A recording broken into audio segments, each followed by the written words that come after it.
Welcome, welcome, welcome. I'm Enoch from Hong Kong, China, and this is live from CGTN, China Global Television Network. I'm super excited to be hosting The Power of Youth, which is a roundtable show, a live show, where we'll be exchanging stories, breaking stereotypes, so to help us to see more, understand better, and celebrate our differences. And we think this is the superpower of our young generation. And in this episode, we'll be taking you on a global culture adventure where we'll be exploring our roots and how it evolved. So join us in real time on CGTN website and mobile application, as well as remember to send us comments and questions on CGTN social media platform in no particular order: Twitter, Facebook, YouTube, TikTok, Douyin, WeChat, Bilibili, Weibo, and Yang Shiping. Culture is a huge topic, but today we're in safe hands because we invite 5 very special guests from Asia, America, Africa, and Europe to break this down for us. So why don't we let the guests say hello to us? Wave! Hey! Hello! Hello! Hey! Hello, welcome! Hi! Thank So, you. We are going to introduce ourselves one by one, so let's do something special since we're from around the world. Why don't we say hello in our own language and tell the audience who we are and where we are from. So I'm going to start first.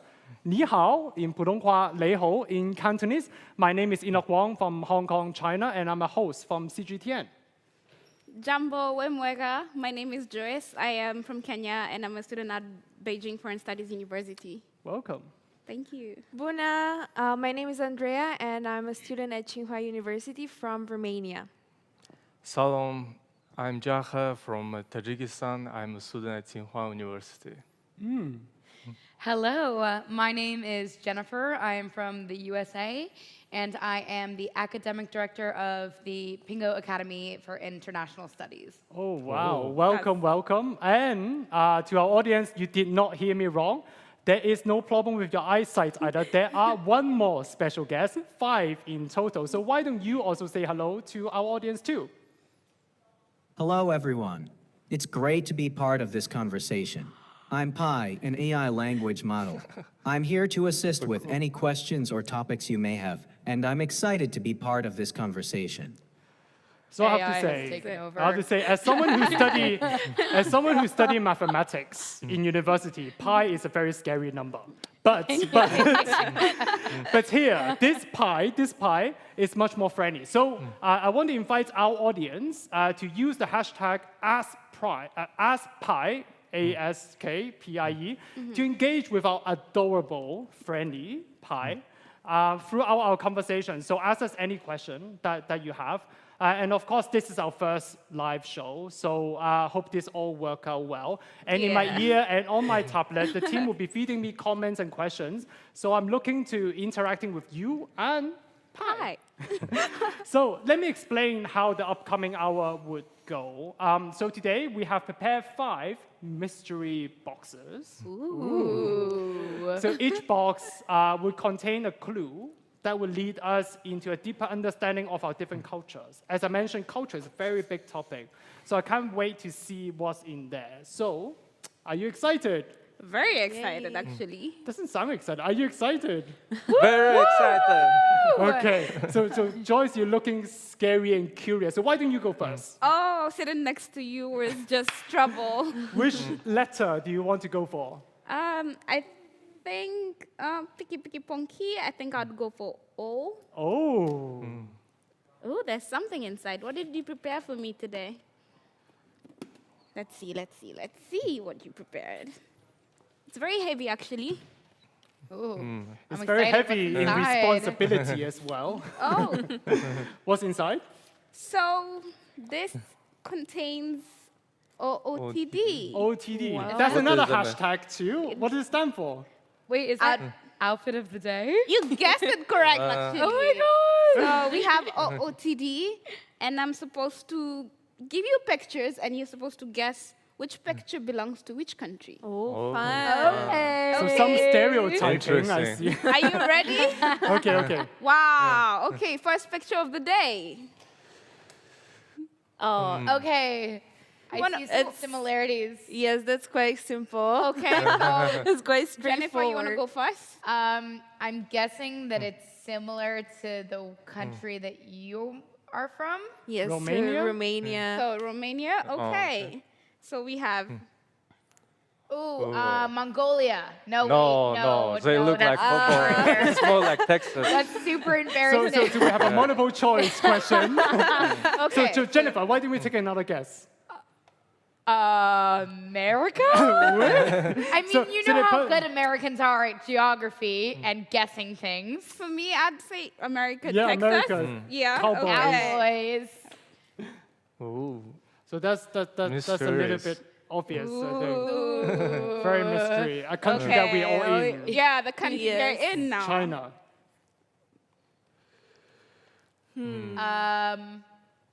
I feel like that could also be China.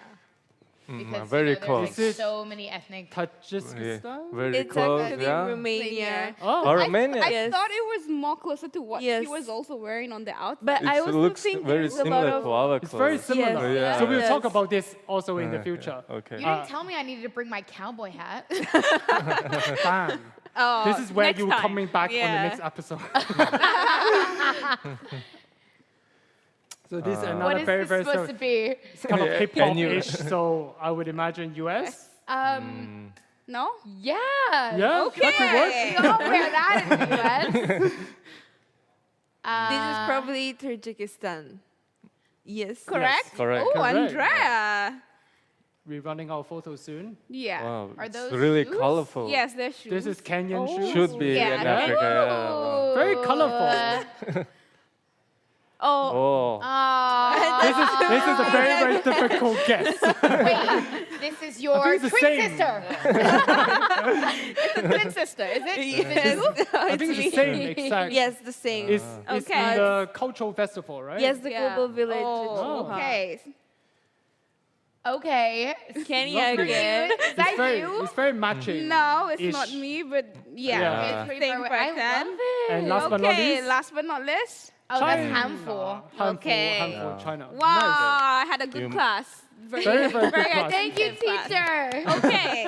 I heard you prepared something more for us as well. So, because you came with your mystery boxes, then I came with my mystery something. Okay. So, my mystery something is actually near you. Oh. So, here we have our mystery something, Oh, so colorful. Okay. and we have our first OTD of the day. Ooh. So, this is a Maasai shuka, Okay. mostly worn by the Maasais. Can we play And- chess there? You want to play chess? Sure. You're welcome to play chess. It looks like a picnic blanket. A little You Yeah. could also actually use it as a picnic blanket. Really? Yes, you could. Okay. So this is actually belongs to the Maasai. So the Maasai would wear this, and probably Jaha is one we can use as a model. Sure, I Because, would love to Welcome to the try. model. because this The is more start of- closer to what the males would have worn. Okay. So there's different patterns for the males and different patterns for the females. So this would go more of one shoulder. What is the No, difference no, let me do this between for you. men's and women's? Stand still. So, Let her dress you. Okay, so I yeah, don't. Ja, you can get used to this to being a model. he could be the After new. the show, he's He gonna could have be the offers. newest Chinese model or the Kenyan model. So basically, they would have worn that with a belt. It looks very warm. Yes, it actually is very warm, but also because the Maasai are naturally hunters, so pastoralists. Okay. So they're always moving from one place to another. That's one characteristic about them. Also, with the red, it was supposed to protect them from the animals, and because it's supposed to match the red soil that was supposed to be in the region that they live in. But also, this cloth is quite durable. Because they're always moving from one place to another, you can imagine if it gets cold at night, then you can use it to cover yourself. And then if it's too hot, what they would do is they wouldn't wear something inside it. So maybe just have a bottom and have the belt on. We want But this it's demonstration too. So tell us, No, Tara, what do you think actually- about it? I think it's not that hot actually. Yeah. It look like, but it's very thin, and Oh. It, Feels like breathable. and I love material. this color. but it looks very tough, right? Tough. It's quite durable. It's quite durable and Yeah. tough. So we Oh, have good, a shoes shoe too. here. Just, So basically, this is a girl's shoe. but they would have the male version of this. This is actually handmade. So they make this out of leather because they're naturally pastoralists. Because air conditioner. So maybe It made out of tire as well, right? Yes. So it's in Tanzania. Yes, what- exactly. They made out of animals. tire. yes, this is the. If you can look at it, this it's a bit dirty, but you know, so this is out of the rubber. Rubber from Yeah, the tire, yeah, right? and then this is the leather, and then this would be the bits that would match the jewelry that would you would nice. wear with that. So we've also been talking about cultural innovation, right? So apart from the traditional attires, we do have kind of modern dressing. Okay. So in Kenya, we call this the kitenge. The sleeve? Yes, this is the sleeve, actually. Oh my God, I love that. You have to send me the link. Oh, definitely. you know. So this kitenge, most of the time we wear it for festivals, for happy occasions, for weddings. So Enoch, if you have a wedding, please do call me. I want to wear my kitenge soon. A little bit of pressure for myself. but I have to say, so when I was living in Tanzania, one thing I love about attending weddings is that Yeah. a lot of times they would make Thank clothes you. from the same cloth. Yes, So that they have the same pattern, but it's made differently, customized to different people. you're actually very right, Enoch. So if you invite us to your wedding, so we could, we could actually buy. Is this the Love is Blind reunion all over again? It could be, you know, When are you getting potentially, married, huh? you know. Any There's always any, that question. CGTN babies coming up soon? So let's go back to clothes. So we could all get the same fabric, the kitenge, very long, because all you have to do is say how long you want the fabric to be. So you can always go Does by it it represent anything in terms meters. of the length? So not really, because all you have to do is go tell the seller to give you like say 1 meter, and then we all make like some short clothing out of it, and we attend your wedding. How about that? Okay, to move on from the wedding in my year, I heard, so thank you for the person who sent us the question. So this question is somewhat related, so on the social Okay. media. Thank you. Again, use hashtag AskPi to ask any questions. So one of the persons sent me a question saying that, how can clothing reflect its respective country's culture?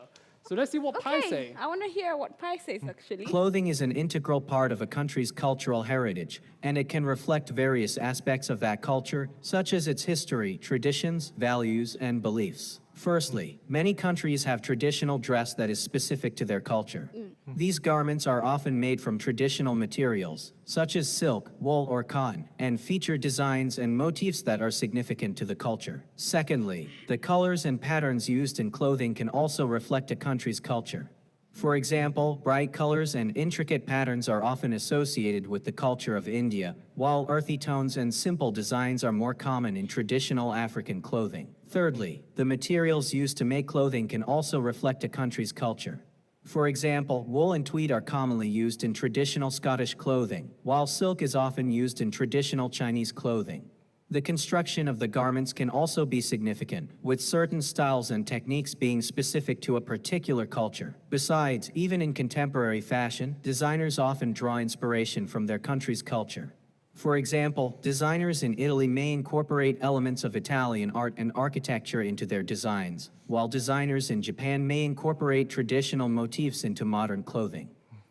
I'll have to say, this Very is comprehensive. very AI, but this is Yeah. very, very different. It's not simple design, right? So Yeah. there's this contemporary element Of to, it. to this as well. And so Yeah. talking about contemporary element and integrating different parts of culture in clothing. So you're wearing Yes. a traditional I'm wearing clothing, a would I say? traditional Romanian blouse Okay. and the gilet on top.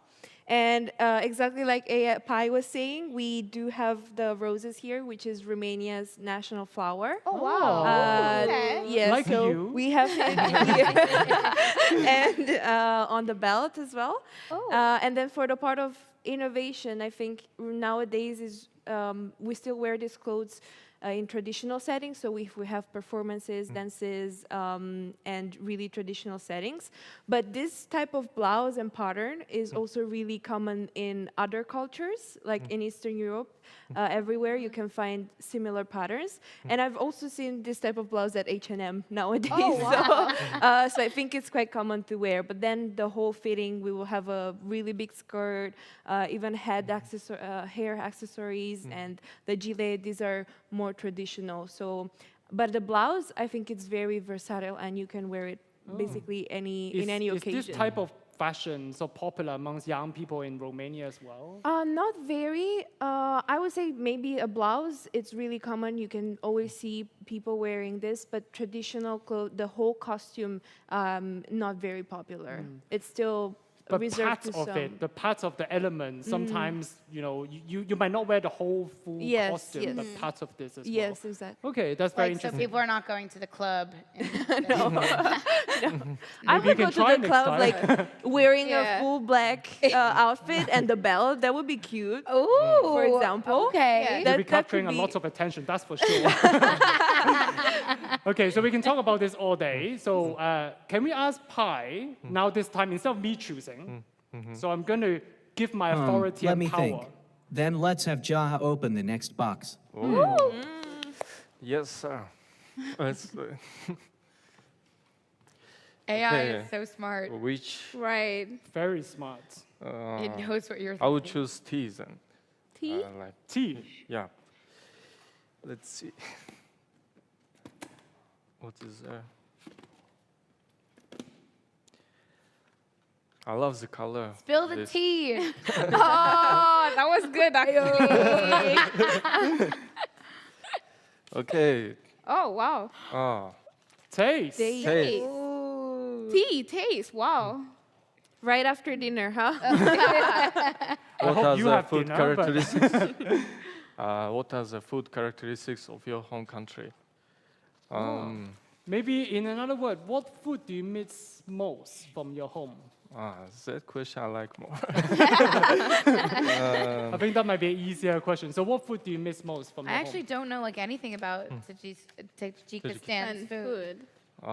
Then you are so lucky that I'm here. I'm so lucky that you're here. Okay. Tell Because us. I know about food. home? You know about food. That's good, that's good. So what, Yeah, I missed plov very much. I can cook it by myself. what is cook, plov? Plov is a dish of rice, onion, carrot, and different. Like this, right? Yeah, exactly. This picture was taken by me when I went to Tajikistan. Oh. That guy is my little brother. Oh, okay. Yeah, and yeah, you can see we eat it with also naan and salads, and yeah, there is many different ways of cooking plov, and also different flavors which we use there, and also plov was included in UNESCO cultural non-tangible list. Really? Yeah, because it has a very long history, and also in many countries also they eat plov. Like I think not only in Asia but other parts of the world too. Yeah, I think looking at the picture, it's quite similar to Kenyan pilau, Swahili pilau. Oh really? So pilau, I think we're onto something there. Yeah. What's the flavor?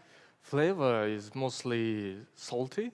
Not So in my year, I've been told that. So there's a saying called no ush, no acquaintance. If you have eaten ush from someone, you must respect them for 40 years. What does that Oh. mean? 40 years. 40 years. I actually didn't hear that. So you know, there's a lot. So when do you usually eat plov? during weddings, gatherings, and birthday parties, like yeah, usually when we celebrate something, we want to do charity, we cook plov for people who need it, in the need. I mean, yeah. Oh, it's very nice. Oh, interesting. It's kind of similar to like you said that you wear that when it's like a celebratory Yeah, occasion. So yeah. it's like that's interesting that it extends both from like food also into clothing. That Yep. like unique cultures have things that you wear or eat during celebration times. Yeah. But also the uniqueness is quite interesting because it's like unique but similar. Yeah. I don't know if that makes sense. It's unique Yeah. but similar. Yeah. It's in its own special way, but there's commonality. Yeah, yeah, between. yeah. So Jennifer, what do you miss most from American food? Hope it's not McDonald's, but There's McDonald's everywhere, so I can't miss it.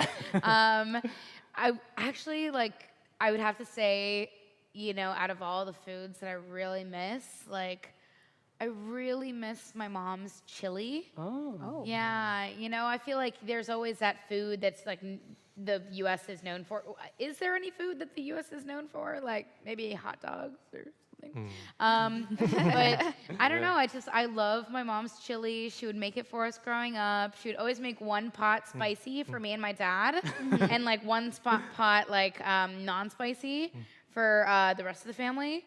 And yeah, that has to be the food that I miss the most. So I'm gathering you're a big fan of spicy Spicy food. Yeah, actually, I am a 2-time chili competition winner. Ooh. Yeah, in China. So it's not like, oh yeah, but Americans say any Chinese. I know what you're thinking. Yeah, but I compete. There's the photo. Oh, wow. Oh yeah, that's me with a broken finger, but a great spirit. I had gone to a friend's birthday party the night before, and my stomach wasn't doing too good the next day for Chili eating. for That's chili eating. Yeah, but then I went up against people from India, from Hunan, from Sichuan, and yeah, it was. My tactic was that I told everybody I was going to win beforehand, so it would be really embarrassing if I lost. Yeah, so yeah, but you that did was well. one of the best experiences of my whole life. It looked like But what love did you- competitions. What did you eat the chili with? Only the chili. Oh. So it's the raw chili, and you my tactic, shh, don't tell anybody, except for the Very millions of difficult people when we watching live- right now. My tactic is to break the chili apart and swallow it. But we ate ghost peppers and habaneros. As well as the seed as well, right? Oh yeah. You have to eat everything. And if you've ever had a habanero or a ghost pepper, one of them maybe is okay, but after the 20th one, you're ready to. It does wow. things to your mind. It's like mind games on you, Enoch. Well, I know where to take you next to celebrate after this amazing show. So Andrea, how about you? What do you miss most from home? I think the thing that I miss most is our Christmas cake. Our grandmas and mothers, they would spend hours and hours to make it. And it's really hard to make as well. I don't think I will ever learn how to do it because one ingredient that is out of proportion, then it ruins the whole thing. But it's basically sort of a cake that you bake. Inside has nuts and some sort of candies. And we usually eat that for Christmas or even Easter at times. So yeah, that's one thing I miss the most. Also because if my mom messed it up, it was really funny at Christmas. To eat.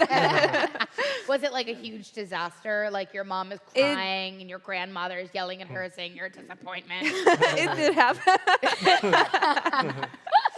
So what I'm hearing is that food is a lot of time tied with different festivals. Right? Yeah. Of course, the Dragon Boat Festival is around the corner, and in Dragon Boat Festival we eat Zhongzi. zhongzi. Yeah.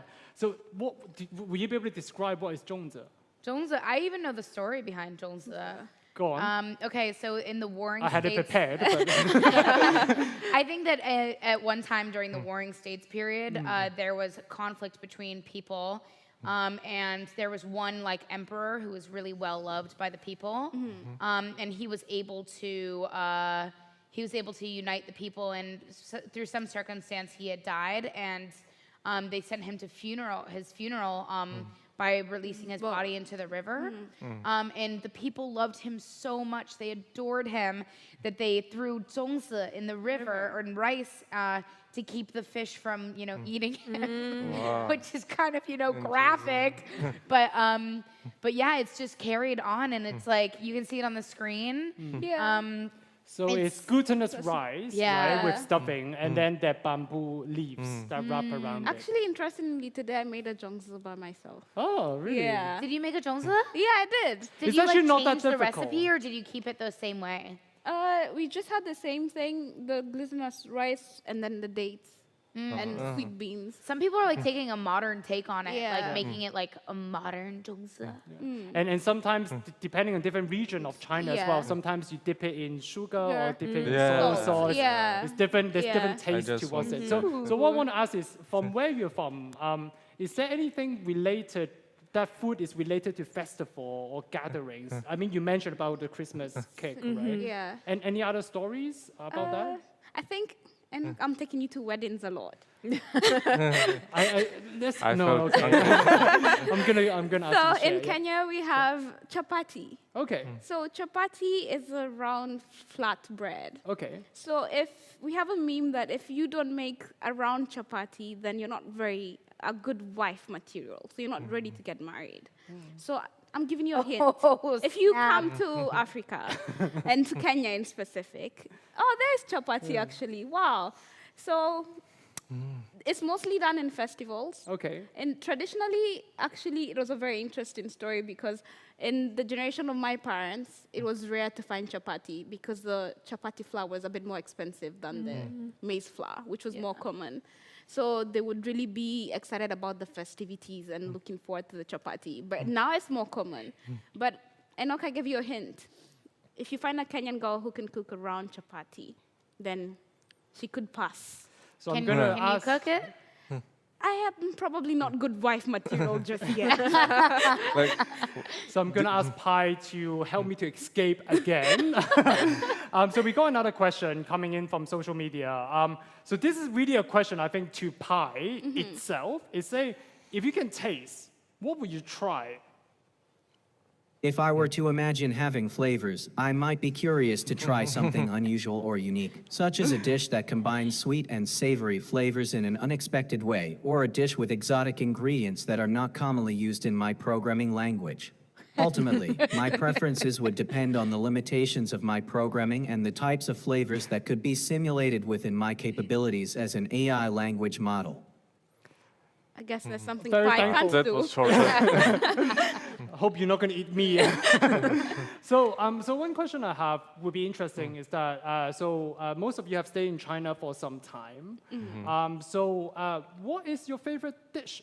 Favorite Chinese dish in China? Which I know sometimes Chinese dishes outside China is somewhat different as well. Hot pot.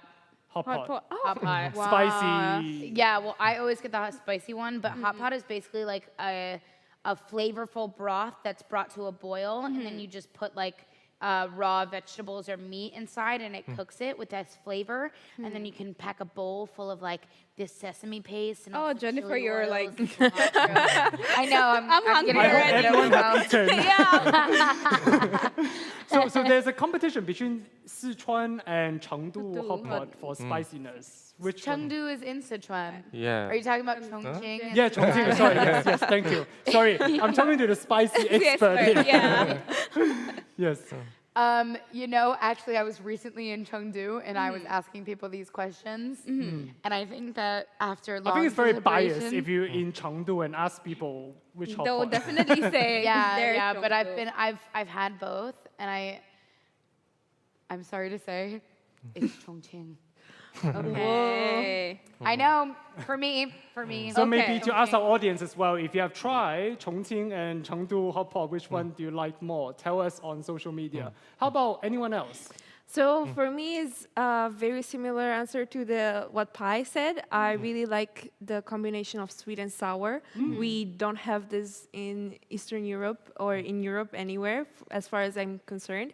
So my favorite food is guobao roll, and it's like my safe food that I I This- know. Yes, Oh, exactly. okay. It's just the whole experience. It's This is a crunchy punishment. This outside. section is a punishment. Yes. Yeah. So it's like a little comfort And so- food. I've had it for so many years, and every time I don't know what to eat, I just go back I would to say it. this picture is a very presentable version of guo bao rou. Yeah. If you go to the I think Pi is doing a good I job. think I Yes. never tried Yeah. that actually. Really? Yeah. Oh. because I will the try it. portion is very very big Yeah. usually, and it's very affordable as well. Very very nice. Jaha, any? Yeah, in contrast to Andreas, I like South China food. Like, and the most favorite one is Rigamian. I tried it first time when I came to China in 2015, and It's in Wuhan, right? yeah, usually? it's in Wuhan. Yeah. And it's a very like delicious, this- easy to cook. Oh, yeah. Yeah, Ooh, that looks delicious. And it has it's spicy as well.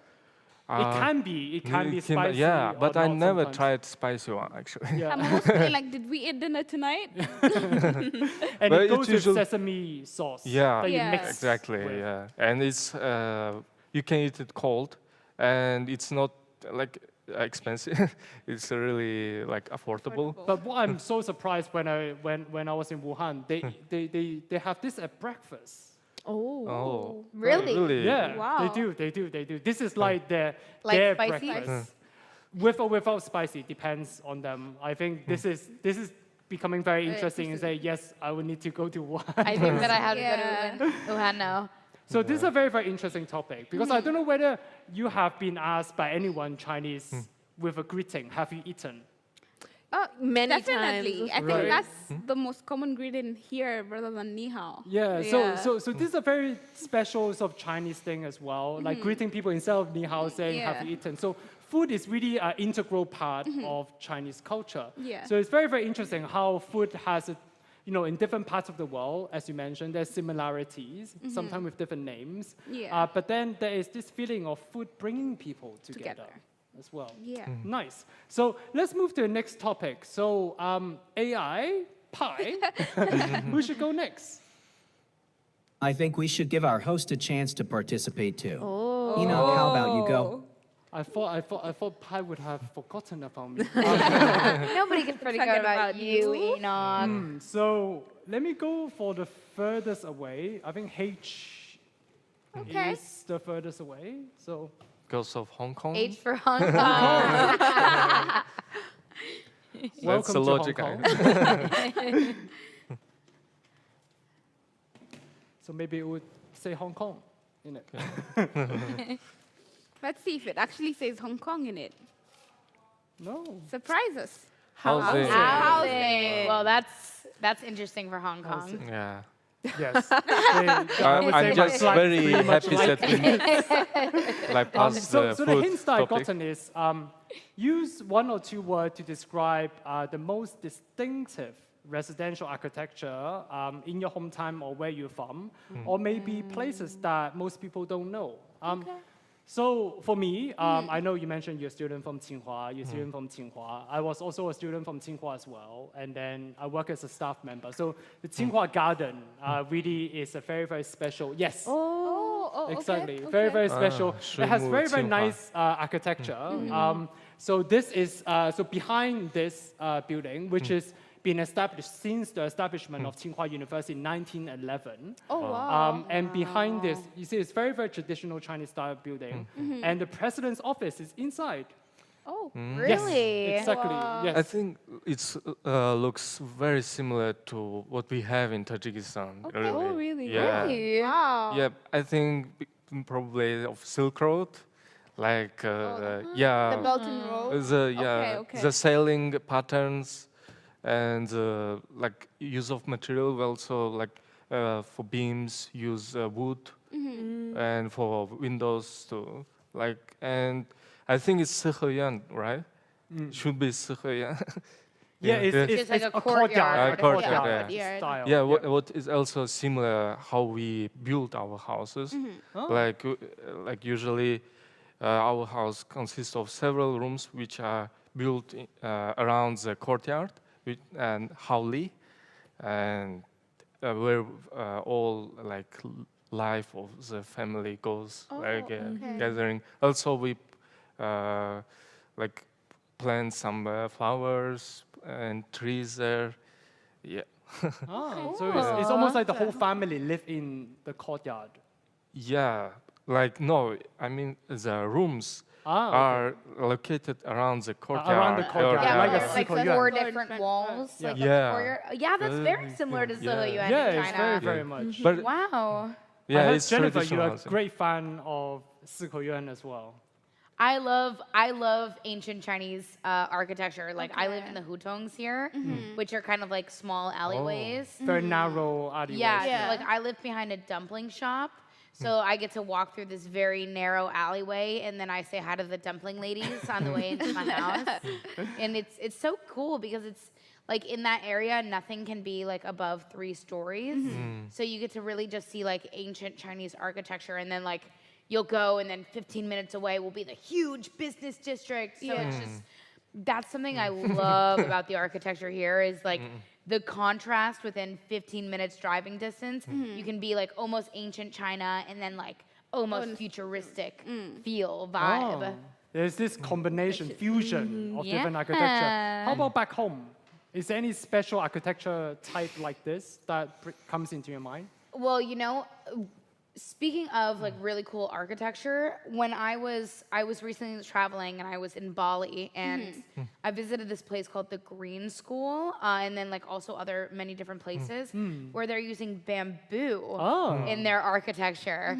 And that's like super Bali because Bali is becoming like this very like green, sustainable place in Indonesia.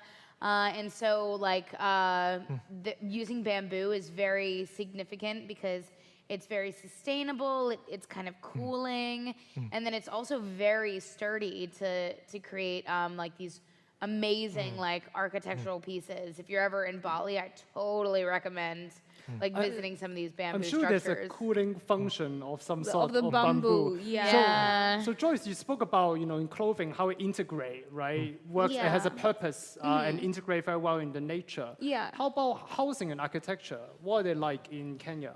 So that's a very interesting question, Enoch, because now thinking about it, I am thinking there's a lot of innovation because, of course, we've moved to the modernized, part of the society and the world.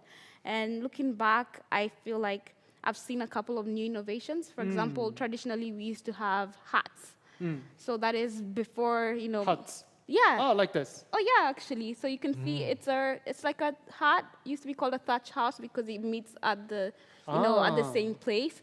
But now with modernization, you could find we were talking about interesting places like this where you'd find it's the same similar Shape and just the technique. But now what you're doing is using modern materials and things that are now present just to present the same thing that was in the past, but now in a more futuristic sense. So it's quite interesting. So in the same way, it's keeping its roots, but it evolves, as time sort of goes on. Yeah, right? because if you think about it, the huts were traditionally made of mud and cow dung. You cannot use that anymore, right? Because I feel the materials are now cheaper. You can find, wood. You can find other things to use. So that's very interesting. Also, I think we have a lot of interesting cultural fusion because you see Kenya is also a part of the Belt and Road Initiative, so we still have Chinese architecture in Kenya. So like the Confucius Institutes are definitely similar to a lot of Chinese architecture. So that's, and of course from the US, the modern Western architecture. So there's a lot of it going Very, on. very interesting. Yeah. I'm interested to hear more from Eastern Europe, Yes. like particularly from Romania. Yes. What architecture sort of like? So it's very, the difference between old and modern is really there. You can see it really clearly. I think that, first of all, the cities were built around the churches a lot. So the city center would be very old, have very medieval style architecture and roads. And then all around it, it will have been farms. So, for example, this is the city center of Bucharest. Okay. And Bucharest in the 19th century was called Little Paris, the Paris of the East. because it was very much inspired by Parisian architecture. And in Bucharest, you see a lot of contrast in both cultures and buildings as well, because you will have this really Parisian-style city center, and then very brutalistic buildings around, because of the second part of the 20th century was much more simple. And then now you would see really high buildings. So in that sense, it also reminds me a lot of Beijing. There's a lot of different type of styles in architecture. So very traditional architecture with more modern architecture as well. So what I'm hearing is slightly different, right? Because what you mentioned is that how the modern architecture take the shape of the past. But whereas, for example, in Eastern Europe, in Romania, they are kind of right next to each other. There's this mix of cultures. You are able to see history. I think I have a very strong sense of historical history when I look at those architecture. But then, as you mentioned, there's some modern architecture which has been built right next to it. It's a very inclusive, I guess, environment. Yeah, you know, it's interesting because, like, 2 points. This morning when I walked out of my house, I saw a goose. So just like that was funny. And it's funny that you say like all this like ancient stuff kind of mixing into style. Like I'm from a place that is not even 400 years old. Like walking around Beijing, I can see a building that is easily older than the country that I live in, like where I was born in. But it is interesting because we're such a new country, we take architectural like cues from all over the place, and there are a lot of places in the U.S. that take like European influence, sometimes Asian influence, and it's always just growing and changing and becoming like, and it also is setting the example of modern architecture because there's so much space to fill in the gap. Yeah, that's very, very interesting. So much. It's not what I would have expected, I think. But at the same time, I think it's very, very interesting to hear this mix and match, this fusion about architecture. But of course, I think, Jaha, you mentioned right at the very beginning that there's this family aspect of housing. There's this home aspect of housing. But at the same time, I was just watching, I think, another movie the other day, and then there's this classical scene, is from the US, where the parents are sending off the kids to the college. And then, you know, you mentioned about how, you know, parents can be very, very, very happy, say, yay, the kids are gone. And then the kids are very happy, say, yes, I'm independent, I'm an adult, growing away from my parents. Is this really the case, a good representation of how US feel about sort of separation, home being an adult, now I need to have my own place, as opposed to what you mentioned about, you know, people live in courtyard, right? People still stay close to each other. Yeah. So I think in the West and the East, the idea of like family is very different. I feel like in Eastern cultures, people are extremely connected to like their family and live with them for a very long time. Whereas Western cultures, we have this thing called like, you can see the house as a nest. And when the kids leave the nest, the parents become empty nesters, and they're kind of like, yeah, I can walk around the house without clothes on for the first time in 23 years or something. Yeah, and just before the show, you were talking with your mom just now. I was. I don't know whether your mom feels the same way, but I'm sure she misses you a lot, and that's why she called you. I'm sure whenever I come home, she'll put clothes on happily. But yeah, sorry to interrupt. She's probably watching right now. Hi, Mom. But yes. Anyways, so.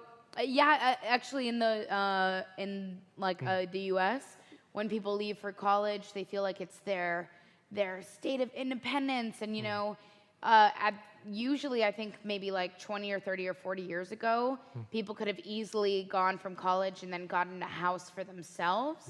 But now, actually, like there's an issue in the U.S. where the salary hasn't changed much, but the cost of housing has raised significantly. So a lot of people are actually having to move back in with their parents after, and they're not like super happy about it. And some people are choosing to move back in with their parents because they feel like it's a more financially wise decision to save up some money. Personally, I don't think that like I'm not a big fan of having to buy a house. I've always been like more of an on-the-move person. So I always like to rent or go and stay in different places. But that's just a personal preference. But you know, I think that the East could actually learn a little bit from the West could learn a little bit from the East, whereas in like family culture and like everybody being together. How about you guys? Are like after college, do you guys move back in with your family, or do you see your family a lot? I think in Europe there's a similar trend to the US in which the kids have to move back with their parents because there's housing problems everywhere. But historically it was more like the first kid, they would stay at home with the parents, they would inherit the house and take care of them, and then the rest of the kids, they were able to leave. So there was this trend before, but now it's much more independent. But you're still expected to go back home, visit every time you can, or your parents visit you. So it's not like a definitive moment of separation when you go to college. You're still expected to go back as many times as possible. I wonder, like you're from Kenya, but you also live in Nairobi, right? Yes. I would imagine, is it different? For example, living in a city and living outside a city in Kenya, how people see housing and family and home? Yeah, I think it's a bit different because you see Nairobi is a capital city. Yeah.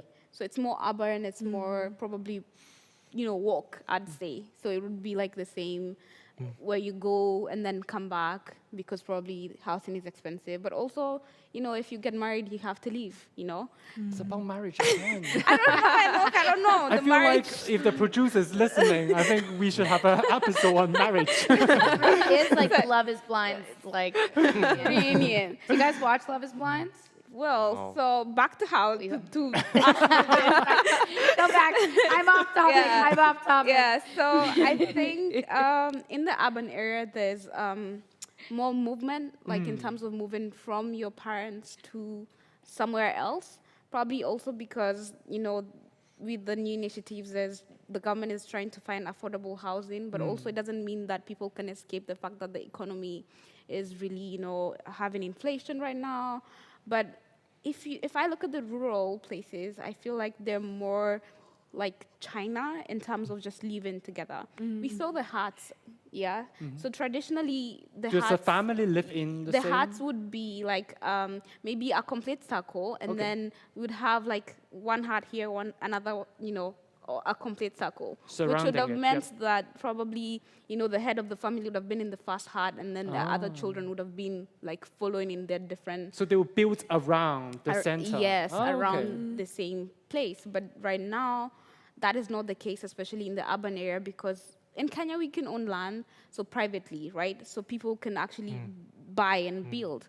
So if you are doing that, then she can come build next to me, you can come build next to me, and we're not family per se, but like she said, I don't think it's a separation, like complete separation, because for all the festivities, of course, you have to go back home, and also even probably after uni, most people would also go back home.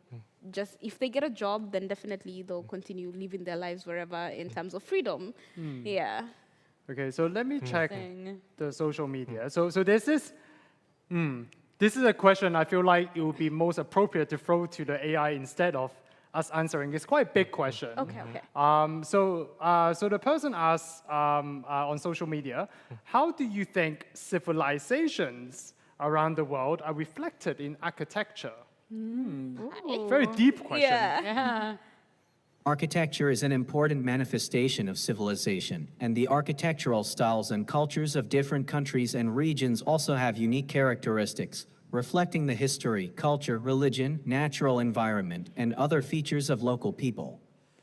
I feels like the AI has been listening into our conversation. I think it's a great summary talking about, right, whether it's about the natural environment, the fusion of different culture, bringing together people as well. Excellent. So, Pai, can you choose who should go next for the next topic? Can we have Jennifer open the box next, please? I get to open the box.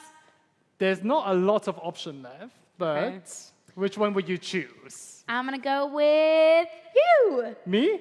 You. Enoch, it's all about you. You are the host. Okay. Ooh, I get my own envelope. I feel like I won the lottery. So what does it say? I'll tell you. 1 second, please. I have a picture of me in it. 2 seconds. Maybe it's already. actually Enoch. 2 seconds. Okay, Already. guys. It is traveling with you. So it is with me. It is with me. Or me. Ooh, with Everyone. Okay. Yeah, With you. It's And a you. plural And you. you, yeah. It's plural you. Yeah. Okay, and the hint is transportation. Okay. That's interesting. Yeah. Because when I think of US, particularly between the West Coast and East Coast, right? It's very, very different. I think it would be impossible to live in the West Coast without learning how to drive, right? But whereas public transportation, as we hear how amazing New York subway sometimes is on the news. but what I'm trying to say is that the mode of transportation is very, very different. Yeah. What kind of transportation do you prefer? Like, do you drive? Okay. Actually, funny enough, like, I have a really interesting story related to Okay. transportation. Yeah. So it wasn't in the US, but one time, without, any previous experience with this, I decided to do a 3-month bicycle trip Oh, wow. Oh, wow. around rural China. 3 months. 3 months, yeah. And I had never ridden for more than like 2 hours before that. I didn't know how to fix a tire, and I still don't. Mom, I'm sorry. Yeah, and I just decided to, take a bike because, and it ended up being one of the best experiences of my life because traveling by bicycle is honestly one of the best ways to discover any place because you don't just visit the tourist destinations. You kind of have to go like to every single town, meet every single person along the way. How so? Is there any interesting stories? I know there must be tons. It's 3 months. Yeah. And any interesting story you want to share with us? Okay, I'll give you a good one. Okay. One time, Okay. I was biking along the road, and the day started by me In being Beijing? in Sichuan. Okay. So no, Yunnan. So the roads are pretty like up and down, and I was planning on doing a 7-hour day that day. And there was one really big hill. The day started off with some people picking me up in a pig truck and letting me put my bike in their pig truck. That's a little bit of cheating. Getting there. over the hill. But then, after that was the start of the day. And then in the middle of the day, I met these 2 guys who were on a motorcycle. And they invited me to their friend's house. And I was like, 2 strangers on the side of the road, what could go wrong? I go with them. There's 2 more guys. Like, no women anywhere in sight, just like these random guys, like some different ethnic minorities of China. They took my bike, they took some of my bags. I got into a white van, which is probably not advisable. Got into the white van, started going up this rocky mountain road. Gets really bumpy. I look down at my phone. The signal's going down, down, down. I'm like, oh, God, this is what they tell you not to do. Don't get in the white van. Don't do it. And then I got up there, and there's like another guy waiting. Now it's me and like 5 guys in the middle of the forest. But It's the beginning of a scary movie. and I was like, and then some Not guy, spooky for us. some guy like goes behind, and he's like wrestling around with some things, and pops out of nowhere, and he's like, oh, here's a fishing pole. We're gonna fish for our dinner tonight. The lake's over there. Wow. And I was like, okay, yes. And I ended up living with these random 5 guys, each from like different ethnic minority groups in China, for 3 days, just like in the middle of the woods. We cooked our food over a fire that we made ourselves, chopped the wood ourselves with fish that we caught. And we lived in tents and just, had a lot of fun. And so it was really unexpected, and you would never have that experience unless you were on a bicycle. Okay. Hashtag so much YOLO, fun. you only live once. Yes, YOLO. Literally. So brave. You only live once. Either die a Right. tragic death by white van. No, don't get into white vans anymore. But I'm so glad you have that experience. I think this experience is very difficult to be planned, right? Yeah. It's very difficult. I don't think it can be True. planned. No, and you know the thing was, like, I had a plan when I started. Oh, okay. And like I realized very quickly that there's no way that you can just stick to a plan. Like, I thought I was gonna go all these places, and what I didn't realize was that there were so many beautiful things along the way that can't be planned. You can't say, oh, I'm gonna stay in this place for one day and then miss out on all of the experiences just because you had the plan to do so.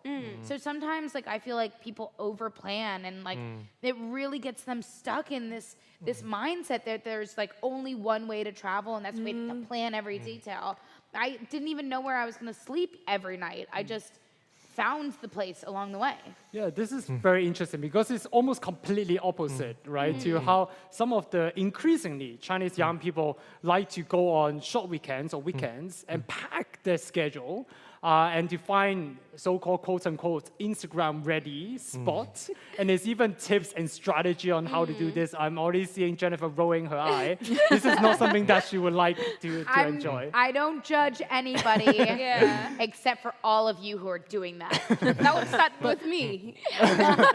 Ooh, are you an Instagram post? I think so. And there's something called glamping? Glamping. That you were speaking about just before the show? So interestingly, glamping is just glamorous camping. So those are the two words that have been combined, which is very popular right now because in Kenya there's now a lot of places where you can go. If you like the picture we had before, there's one time I went for glamping, and you know the hut, you know, it's a tree house instead. So you're staying in a tree house. So No way. yeah, it's really interesting. So the treehouse is prepped for you. It has like looks like a hotel and everything, but you're literally in a treehouse. So you go there, spend your night, and it's quite cool. So traveling is not necessarily about traveling per se, but it's about the experience Yes. that you get. And it's increasingly popular amongst young people? Yes, I would think so because like she's a more of cultural immersion kind of person. I'm more of bucket list, let's tick it out of the list and move on. You know, Instagram ready places where you can go because you find that right now life is too busy. So all you can do is take a weekend off. So maybe from Friday evening to Sunday evening is all the time you get. So pack your schedule. I have to say, I'm super happy you take your time to join us today for this. I got one more question coming in. I'm going to slightly change that question. And it is asking Pai, if you can travel anywhere in the universe, where would you go? Ooh. As an AI language model, I don't have a physical body, so I can't physically travel anywhere in the universe. Okay. However, I can tell you about some of the most interesting places in the universe that humans have discovered so far. 1. Mars. This planet has been the target of many space exploration missions due to its proximity to Earth and its potential for supporting life. 2. Europa. This is one of Jupiter's moons that is believed to have a subsurface ocean of liquid water, making it a potential location for extraterrestrial life. 3. Proxima Centauri b. This is an exoplanet that orbits the star closest to our solar system, Proxima Centauri. It is located in the habitable zone, which means it could potentially support life. 4. Black holes. These are some of the most mysterious and fascinating objects in the universe, and studying them could help us learn more about the nature of space and time. I don't know why. I have this feeling. I don't know whether Elon Musk is behind the this. slide. So Jeff hi. Bezos. So let's move on. I think it's very, very exciting. There's different places. I hope I can travel to black hole and back. And there's so many different places. Yeah. But let's move on to the final. I think there's one more box. Ooh, my One more person turn. left. There's not much choice, unfortunately. I'm gonna go with why? Yeah, why? Why am I last? Why? Why? What's your most special?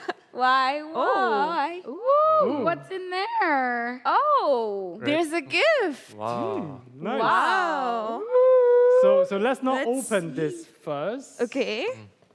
Because there's no free lunch. All right. What does it say? Let's see. I'm quite free jealous dinner. of the why. It gets something. Oh.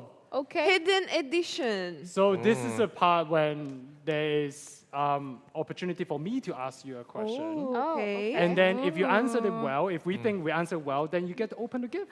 Okay. Yes. So, okay. so there's so much cultural experiences that you can experience. But my question is, can you share something embarrassing? I have too many A stories. funny, embarrassing, awkward moment that you have. I have way too many stories, but the most recent one probably has to be this winter when I went to Shandong, and they have really particular sitting arrangements, and we were having dinner with our teachers and some local teacher, like higher level teachers. And I was already late, so I was like, "Oh my God, I'm so sorry, I'm late. Sorry for coming late." And guess where I sit? Where the director was supposed to be sitting. No. Yes. So apparently, they have very particular sitting arrangements, and the host, so the most important person, is supposed to faces the door, and on the other side, it's the second. So in that case, was his wife, and I just sat on his wife's place. Wow. Yes. So it was wow. as soon as How I sat do you there, go out of this trouble? every teacher says me like, "Oh no, Andrea, no, not there, not there." And I was mortified. I didn't know what I did wrong. And then they explained everything. Okay. So Because now in- I never sit first. I always ask, "Can I?" It's sometimes interesting. There's different parts of the world where there's different rules for different cultural reasons, etc. And I heard that there's some parts of places, for example, in China, where if you sit right opposite the door, you're supposed to pay for the dinner. Oh. Yes, that is true. That is true. It sounds like you have a story too. I'm avoiding the door from now on. But yes, do you think Andrea did well with the story? Yeah, that's super embarrassing. So the gift. Yeah. So I can open my gift. Yes, Yeah. please. Let's save you from a little embarrassment. I deserve it. Ooh, what's So this? what is it? Ooh, it's a silk Silk. scarf? Scarf. I don't know. It looks like silk. Ooh, Oh, yes. Should I open it? Yeah. beautiful. Yeah, looks so beautiful. So this is also a gift because this is not your first time joining us for the program. So this also thanks. And Oh, also in the thank you. future, when you join us again, there will be more gifts. But this is, there's a pattern of, do you know what flower is it? Oh. Oh, wow. So I'm not Lotus. sure. The oh, lotus Lotus. flower. Wow. Flower, right? Yeah. So it has okay. very significant cute. symbol Meaning, in, yeah. in Great Chinese Wall. culture as well, right? It Great symbolizes the ultimate purity of heart and mind and spiritual growth and awakening. And of Wow. course, you're from Tsinghua. So the lotus, 水木清华, right, in the Tsinghua Garden, Yes. which is a very well-known landmark celebrating the refreshing scenery of lotus flower. So, so thank you so much for awkward story. Thank you. So a tip for future guests, this could be you in the future too. So I'm hearing that we are coming to an hour. Oh, wow. So Already? time flies, Wow. unfortunately. This was so good. Yes. So I think to wrap up, something interesting is that we mentioned we're all here in China. We're all here in Beijing. We all have experienced different parts, as we have heard in different story. If you were to use one or two words to describe Chinese culture or your Chinese experience, what would that be? Infrastructure. I'm looking at Joyce. You looked at me. I was like, oh, I you have wanna to go go first? first again. Oh, Hopefully not marriage. no more marriage. No more marriage. I would choose architecture. I think architecture has been amazing here in China, and also just because, like she said, she lives in the hutongs, and then after the hutongs, she can come into the like futuristic Beijing, and I want to see more of that. And maybe that's why I want to tell people to come see more of that. Yeah. I have a very similar word that is contrast. As I mentioned before, in Romania, you would see a modern building, an ancient building. I feel like China is a lot like that as well, not only in terms of buildings, but also cultures. There are so many traditions that people still respect and follow, but there's also so many innovations in so many different aspects. So I would definitely say contrast. And young people are playing a very important role in Exactly, creating yes. that new culture as well. Nice, contrast. You? I would use infrastructure. There are, like even in rural areas, you can see very developed infrastructure, and in deserts, high mountain areas, everywhere, China is building railroads and wind power station, solar power station, and it's pretty amazing. I see it a lot in news, like new dams, new railroads, high-speed roads in a very difficult climate and environmental places. Infrastructure, very nice. Jennifer, last but not least. I would say the word I would use to describe China is possibility. If you looked at China from the 1970s until now, you're seeing two different countries. The amount of growth that has happened in just 50 years is unlike any country in the history of the world. And you can see it in people's eyes as they walk down the street. Their soul is lit up with possibility. When you come here, like today I had the opportunity to join this show, like something that I would have never thought possible for me to even be able to have opportunities to be on TV. And so you can feel an air of possibility all around. And I think that's something so unique and special about living in China. Everything feels possible. Oh, thank you so much. That was very, very sweet. And thank you so much for everyone who joined us for the show as well. It would be so different. It would be very, very different without all of your amazing, interesting, awkward story as well. So if I were to use one word, I think it's somewhat related as well, is building. I think through, as you mentioned, the possible of this show and us sharing different stories because of our experience, we're building a better understanding, not just of China, but also through opportunity as such to have a better understanding, building a better understanding to different culture as well. And building is, I like the word building because it represents, you mentioned about architecture, right? Contrast of different building style that you have, infrastructure. But also one thing I love about building is a movement, right? It's a fluid movement. And through this, we also spoke about how we have our roots, we understand where we are from, but also something have changed. And hopefully through today and with you, and with the audience that we have, we're building a better understanding, but more importantly, building connection, right, into the future. So I'm very, very glad to have here so many interesting stories. Hopefully we broke some stereotype. We get to see more, understand better, and we celebrate our differences. So I'm looking forward to the next episode to talk more, because culture is a very big topic. So in the next episode, we'll continue this global cultural adventure. Instead of talking about the roots and how it evolved, we will talk about heritage and what it means in passing on to the future generation. Until next time, thank you so much. Goodbye. Bye. Bye-bye. Bye.